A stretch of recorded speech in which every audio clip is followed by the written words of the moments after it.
That's not a comic book. Now that's a comic book. Hi everyone, welcome to another episode of Comic Reviews. I'm Sid Part 2, and I've got a pretty good size, or not a huge stack, but decent amount of comics to talk about today, and a trade. Requested trade, by the way. So anyway, let's go ahead and get started with the last thing I read, which is Action Comics number 50. $5 issue. These things. So this is not concluding, but really getting like close to and building up the climax of the whole Savage Dawn, I think is the name of the story arc. Or Savage, the House of Savage, maybe. Is there a title page? No, it's way too long to wait to put it in the title page. There are a lot of ads in this book. Like every other page there was an ad. So anyway, this is good. This is certainly entertaining, and overall I like kind of the cleverness that's gone into this story and just how Vandal Savage is kind of a cold SOB. I really like that about him. He's just really cold, calculating kind of guy and just doesn't care about anyone but himself. He's a very selfish person. And it's nice to see that. I haven't been reading all the other things that this picks up in, so I don't really know the full extent of his plan. But I feel like I've gotten a pretty good play-by-play for this book, or for this story, through just reading the action book. But in this issue, the big thing is that Superman gets his powers back. And, you know, something about the kind of buzz-cut Superman doesn't translate to me once he's got the full suit on again. There's something about that for me that just doesn't seem to work. Also, he's kind of just got one expression. I feel like they maybe just took this and reversed the image or something. It's the exact same expression on his face. Get some really cool splash pages, though. I really like those. I don't know. I don't know how I feel about short-haired Superman and the full costume. I don't know. There's a lot of clever stuff in this, though. I don't want to just summarize the whole plot. I feel like I've been doing that too much on this show, just summarizing the book, and I kind of want you guys to go pick it up yourselves. Though, to be fair, it did just spoil the biggest thing about this, which is that we have full-powered Superman back. Though, to be fair, I do really like the line that they have when he says that, or when he gets his powers back. I thought my powers would return in a roar and a rush, but the sun touches my face like a kiss. A gentle breeze ruffles my hair, and as easily as taking a breath, I see and hear everything. I really like that. That was nice and subtle reversal of expectations kind of way to get Superman back. Though, I wonder something. Nah, he is clean shaved. Or no, he's got... Well, when he got his powers back, I guess he lost his stubble. Because in a couple different panels, you can clearly see that he's got kind of like, you know... It's been shaving, but it's been a day or so. And then gets his powers back, and he's perfectly clean shaven. So that's... I guess that's just Superman for you. Cool stuff, though. Jim Gordon Batman feels so out of place in this. Like, he doesn't do anything of importance. He just shows up with the rest of the Justice League. He just does not feel like he belongs there at all. Honestly, you could have just had it be, you know... I feel like you probably could have, as far as this story goes, it probably could have just been Batman, but whatever. Okay. Yeah, I'm good. I don't know, it's a fun story. It's kind of cool to see Vandal Savage be a SOB. And it's cool to have Superman with all his powers back, even though I jumped on the book because I wanted to see, more stuff with depowered Superman. And I really was hoping we'd see him just kind of like dealing with street level stuff for a little while there. That could have been fun, but oh well.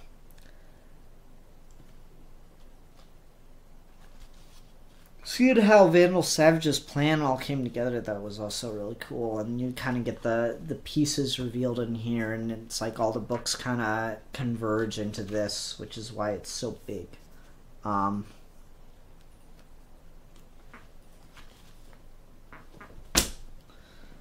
go ahead and go on to The Legend of Wonder Woman #3. Yay, this book is awesome. Like, it sounded really negative about it last time I was talking about it, and it was just mainly a complaint about, the mythology. And, like, I'll still stand by that, If you're gonna do stuff with Greek mythology, I prefer it to actually feel like Greek mythology, but whatever. This, we get more of the like classic Wonder Woman origin of, trying to befriending Steve Trevor and then leaving the island to take him back home. And we get the tournament of the Amazons, the champion of the Amazon thing here, and that is really cool. Just Wonder Woman in this awesome fight scene is really neat. I'm a little unsure about like what exactly Hippolyta is capable of doing. She kind of it just happens in one panel. She just rushes in and punches two people. Does Hippolyta have superpowers, or I don't know. But no, it's just so cool to see the classic Wonder Woman origin of beating winning the championship and everything. It's done a lot better here than I feel it was in the animated movie. I still like that one too. Just we get to see her kind of grow friendship with Steve Trevor, but it's not like, how to put this? It's not overdone. It's like it feels very natural given the circumstances that the book sets up. And so that was just it was just well done. What else? I really like Hippolyta explaining how or what all the stuff the clothing does for Wonder Woman, the gauntlets, the eagle, the tiara and stuff. That's really neat. And they even mention the girl of the Amazons, which is really neat, and of course Lasso of Truth. I really like this stuff. It's just really good. But yeah, so she wins the championship. There's more subterfuge stuff, and they head out. But there's some kind of horrible accident, and they're shipwrecked. And the last panel of the book is Diana waking up. And, whoa, that's a really bad glare. There you go. Yeah, she just wakes up next to a buoy outside of Boston in 1944. I was really curious when they were going to set the era. Though there is one thing I just had, it's such a nitpicky thing, but I was just, I was glad to see that we go World War II era Wonder Woman. Looks like, I guess, the end of the war. And there was just one little nitpicky little editing error that kind of made me laugh. There was happiness in his voice when he spoke of the wonder he felt as a boy watching birds fly as a boy. That just little mistake there. Redundancy. But yeah, I just thought that was funny. I'm glad to see World War II era Wonder Woman, and there's a lot of great stuff between her and her mother in this too. Hippolyta has this cool line. My entire existence I've waited for you, my little child, and when I finally had you, I became blinded by desperate fears of losing you. And now, in a blink, you are a grown woman capable of making your own decisions. I see now how wrong I was to force you to ask the gods for immortality and to become queen. Such a thing, it is to be your choice. So much time wasted being afraid. Diana, can you ever forgive me? I love that. I just love that kind of stuff. I don't know. I don't have much patience for stuff done with characters where they just won't come out and say what they're actually feeling or thinking. I don't have much patience for stuff with characters who are like the only reason the story continues to go on the way it's going on is because they keep messing up. Like I just that kind of wears thin on me. But with this, like it's she acknowledges what she's been afraid of, and Wonder Woman acknowledges to her mother what she wants to do. I really like that kind of stuff. I prefer conflict to come from external sources or to be actually confrontational than to be subtextual or internal between people and they just won't talk to each other about it. I get really annoyed with that kind of stuff, and it's not going on here, so I really like that about this. But yeah, great book. I highly recommend picking this up. And if you don't have a comic store near you, it's digital first, so you could be ahead of me on this book. So you could actually read it before I talk about it, and thus not have spoilers. Enjoy.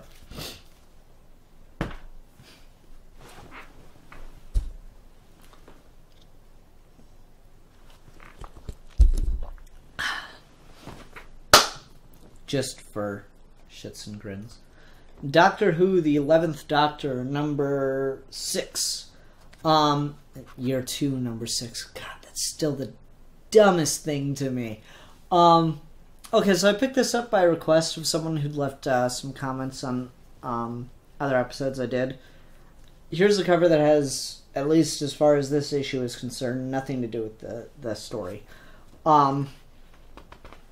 They talk about the Time War in this, though. Okay, so I hate to open with, like, complaint after complaint after complaint. But the art in this issue sucks. I'm sorry, but the art is really, really bad. I mean, just look at River Song's face in this first panel. Or first page. That looks really... Ugh, it looks really bad. But then, this panel is what got to me. Down here at the bottom. Look at that face. That just looks so... It doesn't even look like a person. That's really ugly. And I'm sorry, I'm no artist. I couldn't even hope to draw anything remotely like that. That looked as much as a person as that. Like, if I tried to draw a person, it would just look god-awful, but still. Ouch. This art just looks really, really bad to me.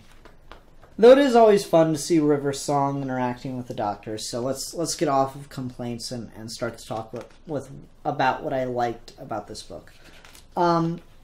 Just River Song and the Doctor hanging out was a lot of fun. There's a really great exchange as they go through an old office in the TARDIS, and they come across some like Tom Baker stuff. There's unit boxes sitting around and everything.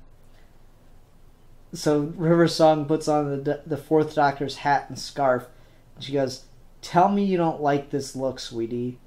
And what's her name? Alice, the assistant, goes, "Why does she call you sweetie?" The Doctor goes, "To annoy me. She knows how lazy I find catchphrases." Oh, jelly baby? So as someone who really likes the Fourth Doctor stuff, that was really fun. And yeah, I don't know, I really like this. This is just fun stuff. All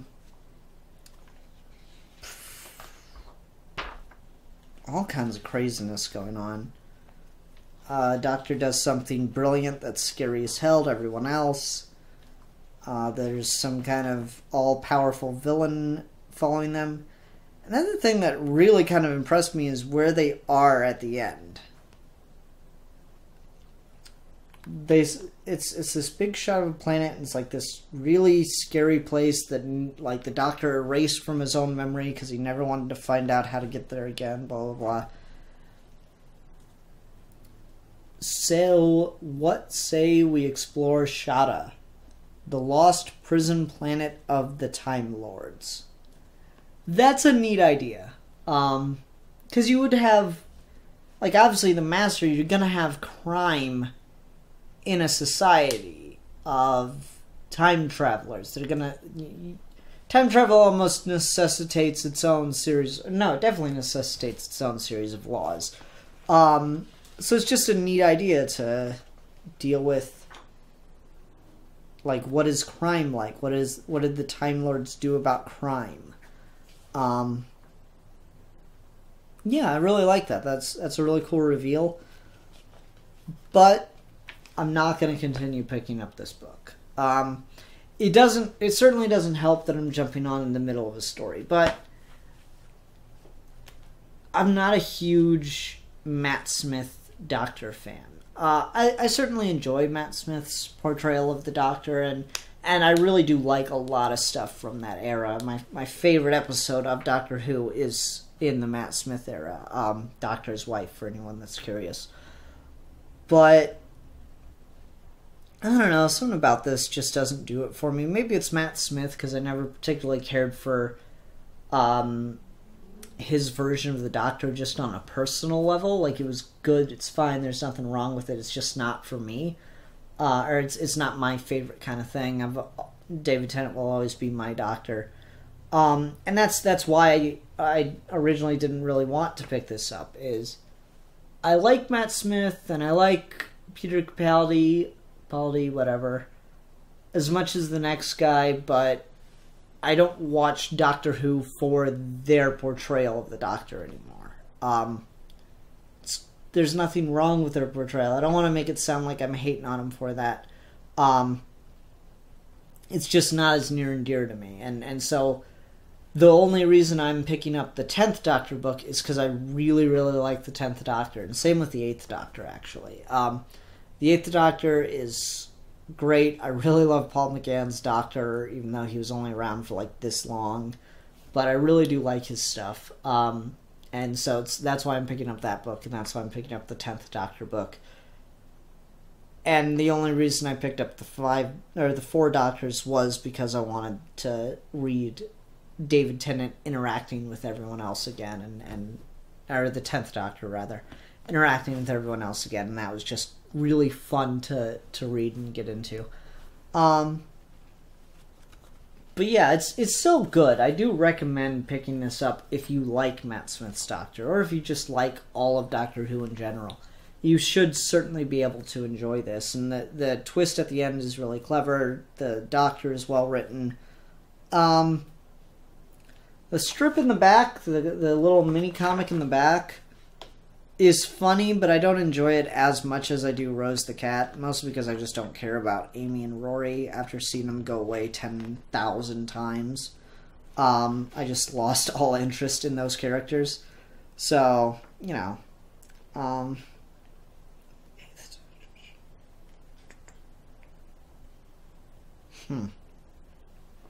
should pick up the 9th Doctor trade when that comes out. Yeah, I've seen Amy and Rory disappear so many damn times that I just don't care about them anymore. Like, everyone goes, oh, they died together with the Weeping Angels, blah, blah, and I'm just like, who cares? They came back so many times. You just milk that one too much for me. But seeing River again is fun. But the comic in the back, it's still funny and stuff. It's just, since it involves Rory, I'm just like, I don't care about Rory anymore. if any of that picked up on the mic. But yeah, aside from the art, pretty good book. So that'll do it for single issues this week, and I'm going to take another drink of water as I get ready to talk about this.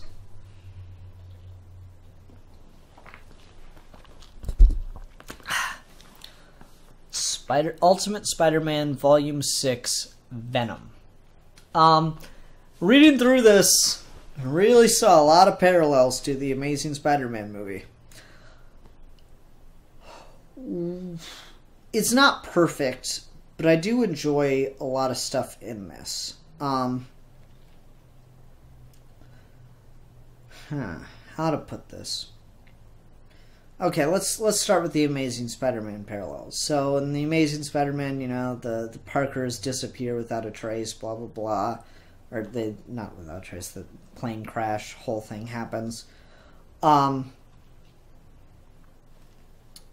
in this, we have like a similar thing. There was a plane crash with the Parkers on it, but the reason behind it is eluded was because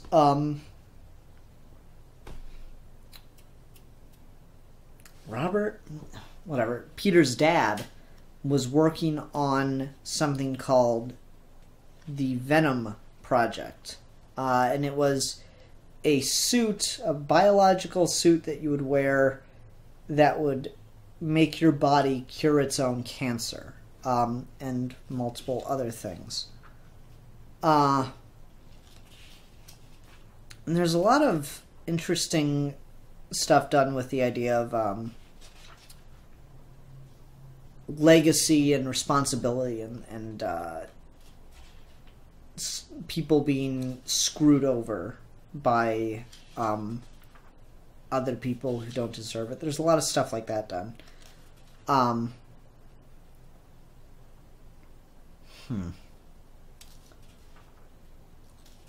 So I think my biggest problem with this, as I'm looking through it again, is the black suit Spidey moments. Because it's like this much of the book. Part of the thing that makes Venom such an interesting character is the symbiote is just as much a part of the character as the person wearing it. You know, someone... Yeah, it's a two-way street. It's a partnership. It's a symbiosis. Who would have guessed? So I don't like that the symbiote is not really consequential here, and especially with how it's played off with Peter. So Peter has the black costume for an hour. That bugs the hell out of me. And there's more to why that bothers me, or more to the stuff about the symbiote that bothers me, but just the fact that they do the black suit stuff in 1 hour of him wearing it really annoys me.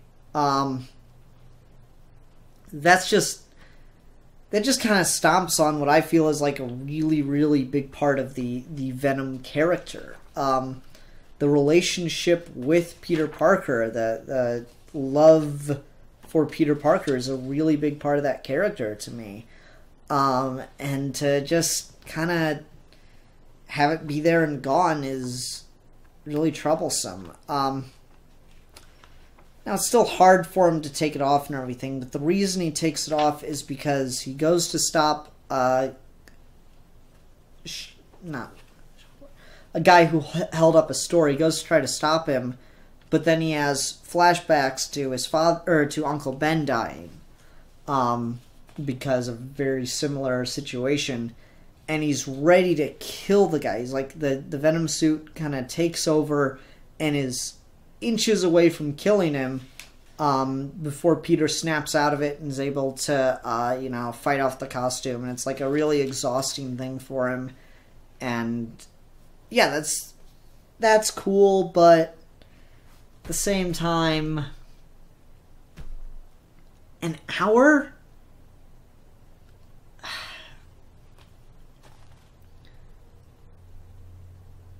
Spider-Man 3 did it better.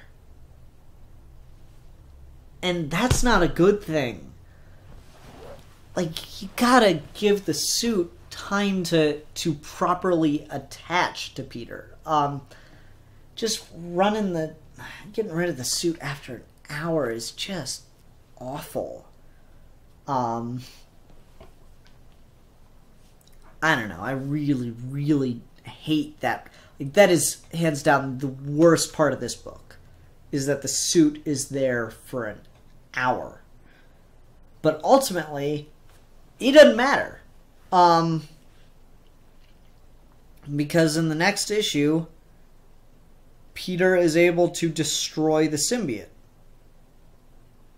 Like, he's able to bottle the suit back up, and he explains what happened to Eddie Brock, and Eddie. I'll get into Eddie's character and stuff involved in this in a minute, because it's really well handled. Anyways, he's able to bottle the symbiote back up and destroy it. But then how, he does legitimately destroy it. But I hear you asking, if he does legitimately destroy it, how do we have Venom in this? And I'll go ahead and read this thing. He did it. Little jerk took it. That's Eddie talking. 15-year-old mutant coming into my life and telling me thinks I don't have a brain in my head. It's an ongoing experiment, you toddler. You keep the specimens separate. Separate so you can keep your figures straight. Guess they didn't get to that in high school bio yet. And so Eddie Brock has a completely different symbiote, or a different sample of the symbiote.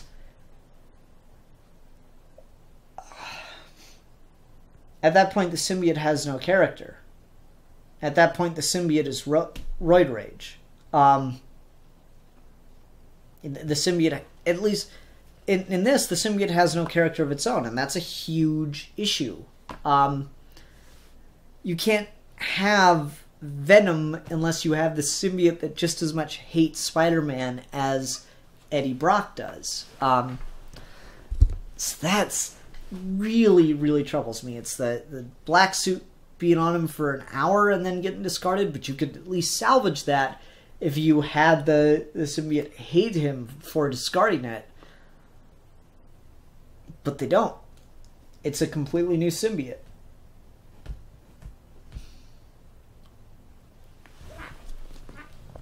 But of course this brings up an issue. Well, it's a different continuity. They don't have to do everything exactly the same. It doesn't have to be just the way it was in the original story, and it can improve upon it. And certainly, I agree with that 100%. But this isn't an improvement.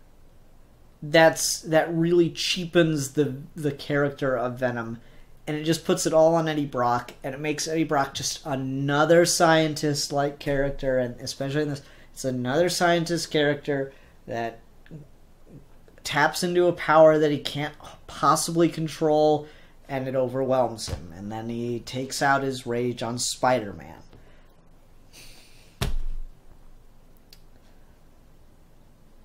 What was interesting about Venom was he was in a lot of ways the exception to Spider-Man's Rogues Gallery.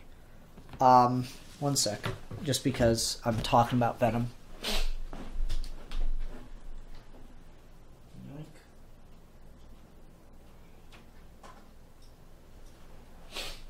Got this little bootleg figure a while ago. Show it off. Venom Big Fig Lego. What's interesting about Venom is he is not like all the other Spider-Man villains. Besides just the, Eddie Brock and his whole honor code thing aside, Venom has a personal vendetta against Spider-Man that's pretty legitimate. It varies villain to villain, but most of them are just like crazy guys that unjustly blame Spider-Man for their misfortune. But Venom, like, legit, you discarded me. Venom's like this scorned lover character, or from the symbiote's perspective, Venom's this scorned lover character that Spider-Man just threw away like so much trash. And I don't know, that bugs me, that part of the character is lost. And then Eddie Brock in this, though. Eddie Brock is the highlight of this book. So, Eddie Brock is very much the anti-Spider-Man in this, and I like that about it. He is a kid that, a little older than Peter at the time of their parents' death. Their fathers were working together on the Venom project, and he's spent his whole life trying to live up to and recreate his father's work.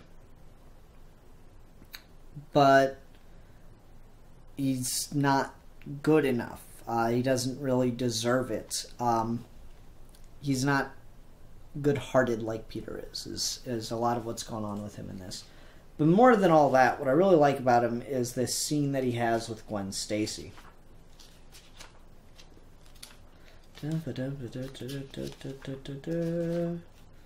So Gwen is 15 like Peter in this book. Where is it at? Dang it. Finding stuff is hard. Oh. Come on. Okay. So they're hanging out in his dorm room, and he goes in for a kiss, and she's like, "Hey, come on." "What? Don't. You serious?" "Yeah, come on." "Why?" "I'm only 15, first of all. I thought you wouldn't care about something like that. Girl like you." "Girl like me? What does that mean exactly?" You came up here. It's my college dorm room. You come in all to hang out," she says. "But I see that isn't good enough, so..." And he calls her tease, and then she, like, slams the door as he leaves. Or as she leaves, and he goes, "They're all the same, never changes." I really like that. He's, it's a college guy trying to sleep with a 15-year-old. That's creepy. That's weird. There's clearly a lot of stuff already wrong with Eddie Brock, but he doesn't want to acknowledge that. It's always someone else's problem. It's always something that's wrong with somebody else. Eddie Brock is never responsible for Eddie Brock. He is a victim of circumstances, and I really, really like that. Because Peter Parker is a character that's always, overbearing on his responsibilities. And we have that here. We have Peter dealing with not being able to talk Eddie down as they have this really, really cool fight between him and Venom. And I like it's Spider-Man kind of at his bare minimum. He doesn't have his costume, he doesn't have his web shooters, but he has to try to find a way to beat Venom, who is one of the, in mainline continuity, one of the stronger Spider-Man villains, and we don't have any indication that's not the case here. And he does beat him through sheer luck, but still, it's a cool victory nonetheless, that you have a Spider-Man who is at his lowest stats and is able to come through the winner with a little help from the NYPD. But then you have Peter go and have a conversation with Nick Fury about wanting his powers taken away and how he's not good enough. He can't handle the responsibility of being Spider-Man anymore. He doesn't want it. He's not good enough for it. And Nick Fury tells him, "Dude, you're just a kid. Just take it easy. Take some of this pressure off of yourself. You're going to be great one day. I promise you that. I can see it in you, but you're just a kid. You got to try to stay back and just enjoy your life for a while right now. Because all that stuff, it's going to come one day, but it'll come when it gets there. There's no need for you to rush into it." I really, really like that. That's great. It's a great juxtaposition of those two characters. So Eddie Brock's stuff is great, and ultimately once he becomes Venom, I like how he's just unbridled rage. That's really interesting. That he's just, kind of like a mad dog. That's well handled. I just really don't like what they do to the symbiote in this. The symbiote has no character. The symbiote is a suit that makes you angry in this, and that bugs me. So yeah, that's very disappointing about this book. So I've got mixed feelings on here, and I don't normally do like a proper rating on this show, but with this one I feel like I have to. So on a 5 scale, I'm gonna give it a really shaky 3. Really shaky 3. Almost a 2.5, where it's dead center even, but I liked enough about it that I will give it a shaky 3. So thank you for recommending that I pick this up. I hope, sorry, I forgot your name. Something with Batman in it. I'm like 60% sure. But yeah, I was glad to read it. It was a really interesting read, and it had a lot of really neat stuff with like videotapes of Peter's father. And there's one other quick scene. Maybe this is just how Bendis likes to write Aunt May. Where is it? It's like, I think the next page. Yeah, okay. This is Aunt May talking to Gwen Stacy. And listen, before I know it, I am up on the scaffolding and I'm screaming at the top of my lungs, "Jimi Hendrix, will you marry me?" And Jimmy points his guitar right at me, and I just really like that. Aunt May was a wild child back in the 60s. That's funny. I just find that really interesting. Anyway, so there's enough in this that I did enjoy it, and that's why I'm bumping it up to a 3, but there's obviously, my big complaints about it, so I don't think I'll be picking up any more Ultimate Spider-Man based on this. That could maybe change, but right now I think I'm good. Anyway, everyone, I hope you enjoyed this week's episode of Comic Reviews. If you have any books you would like me to pick up, whether they be single issues, I promise to pick up at least one issue if you leave it down in the comments below, or if you have any trades or graphic novels that you think I should pick up, please leave those in the comments below, and I will keep my eyes open for them. Until next time, everyone, thanks for watching.